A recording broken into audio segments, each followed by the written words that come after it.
থেকে 12 সাল থেকে মিউজিক শুরু করি। এই শয়তানি করতে করতেই আসলে র্যাপ মিউজিক করি আমি বেসিক্যালি র্যাপার হিসাবে সবাই চিনত। তো যাত্রা মিউজিক দিয়ে শুরু হয়, তারপর মিউজিক করতে করতে 2016 সালে ইচ্ছা হয় যে একটা দেখি নাটক করা যায় নাকি। তো আমার বাসার পাশেই থাকতো রুবেল হাসান ভাই, ডিরেক্টর। তো রুবেল ভাই আমাকে একদিন বলছিল নাটক করবা নাকি। আমি বলছি যে ভাই একটু দেখেন আমার জন্য, যদি নাটকটা হয় তাহলে আমার খুব ভালো একটা নাটকের সুযোগ দিয়ে। তো রুবেল হাসান ভাই বেসিক্যালি আমাকে মিডিয়াতে আনে। ওইখানে শিয়াব শাহিন ভাইয়ের নাটক ছিল প্রেম ভালোবাসা ইত্যাদি। তো ওই 2016 সালে প্রেম ভালোবাসা ইত্যাদিতে আমার আসলে নাটকের যাত্রা শুরু হয়। তো নাটকটা যখন রিলিজ হয়, নাটকে ছিল তৌসিফ ভাই, নাদিয়া, আমি, মকু। তো ওই নাটক রিলিজ হওয়ার পরে ব্লাস্ট হয়েছিল যেদিন নাটক রিলিজ হয় ইউটিউবে। তখন তো ইউটিউব এত জনপ্রিয় না 2016 সালে। তো ইউটিউবে রিলিজ হওয়ার পরে একজন আমাকে ফেসবুকে মেসেজ দিল, কিছুক্ষণের মধ্যে আপনার একটা ভিডিও ভাইরাল হতে যাচ্ছে। তখন আমি ভয় পেয়ে গেছি যে মাত্র জীবনের কেরিয়ার শুরু হলো, এর মধ্যে ভাইরাল হয়ে যেছে। তখন তো ভাইরাল আসলে আমরা যেমন দেখি অমনি দেখতাম না, ভাইরাল মানে মনে করতাম যে খারাপ কিছু হইতেছে নাকি। তো ভয় পেয়ে গেছিলাম। পরে ঘামায় গেছি। ঠিক 9টার দিকে যখন ভিডিও ছাড়ে তখন দেখি যে আসলে নাটকের ক্লিপ ও ছাড়ছে। ওই ভিডিওটাই রাতারাতি ভাইরাল হয়। ওই এক নাটক দিয়েই মানুষ মোটামুটি 30-40 লাখ মানুষ ছিল। ওই নাটক হিট হওয়ার পরও কেউ ডাকে নাই। তারপর ওই ক্যামেরার পিছনে কাজ করছি, দৌড়াদৌড়ি করছি, ছিলাম মিডিয়ার সাথে জড়িত ছিলাম। শিয়াব শাহিন ভাইয়ের এখানেই ছিলাম। তো আস্তে আস্তে পরে সবার সাথে পরিচয়। নিশু ভাই পরে আবার আমাকে পিক করে। নিশু ভাইয়ের সাথে ওই সেটে পরিচয়। তারপরে যে নিশু ভাই বিট বক্সিং র্যাপ ট্যাপ শুনছে।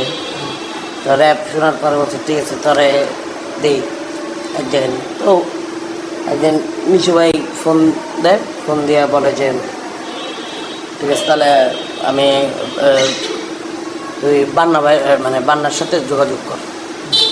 তো বান্না ভাইয়ের সাথে গিয়ে ব্রাজিল ভার্সেস আর্জেন্টিনা করি ফার্স্ট। ওই নাটকে হিট হইল। তারপর বান্না ভাইয়ের থেকে মহিদুল মহিম ভাইয়ের কাজ করলাম। তো মহিদুল মহিম ভাইয়ের যে ভাই প্রচুর দাওয়াত খায়, ওই নাটকও ব্যাপক হিট।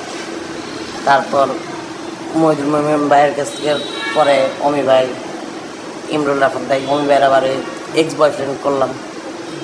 তো মোটামুটি ওর পর ব্যাক টু ব্যাক কাজ করার খুব হিট হয় নাটকগুলো তখন। তো এর মাধ্যমে জনপ্রিয়তাটা আর কি বাড়ে। নিশু ভাইয়ের অনেক অবদান। নিশু ভাই আমাকে অনেক হেল্প করছে আমার ক্যারিয়ার। ধরেন আমি তো বেসিক্যালি অ্যাক্টর না, অ্যাক্টিং আমি পারি না, এখনও পারি না। তো নিশু ভাই আমার হাতে কলমে ধরে ধরে অ্যাক্টিং শিখে গেছে। সিনেমা তো সবারই করতে ইচ্ছা করে। তো ইনশাল্লাহ যদি ভালো কোনো সিনেমার ক্যারেক্টার, বড় ক্যারেক্টার, ভালো ক্যারেক্টার পাইলে অবশ্যই সিনেমা করবো। জেনে পাওনার রেসপন্স খুবই ভালো। নবাব ক্যারেক্টার খুবই জনপ্রিয় ক্যারেক্টার মানুষের কাছে। মানুষ অনেক পছন্দ করে। যখন রাস্তাতে বেরোই তখন ডাক দেয় অনেক।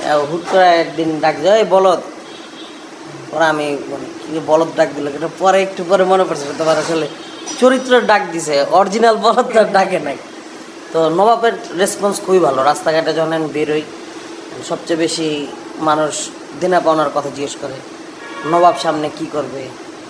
এই যে এখন একটা মেয়ের সাথে কথা বলে নবাব, হ্যাঁ মানে আর মানুষের মানে কমেন্ট দেখলাম যে মানুষের একজন কমেন্ট করছে যে আমার মন চাওয়া নবাবের গার্লফ্রেন্ড দেখবো আর কি, আমার মন চায়। তারপর আরেকজন কমেন্ট করছে আল্লাহ জানে নবাবের গার্লফ্রেন্ডটা কীরকম।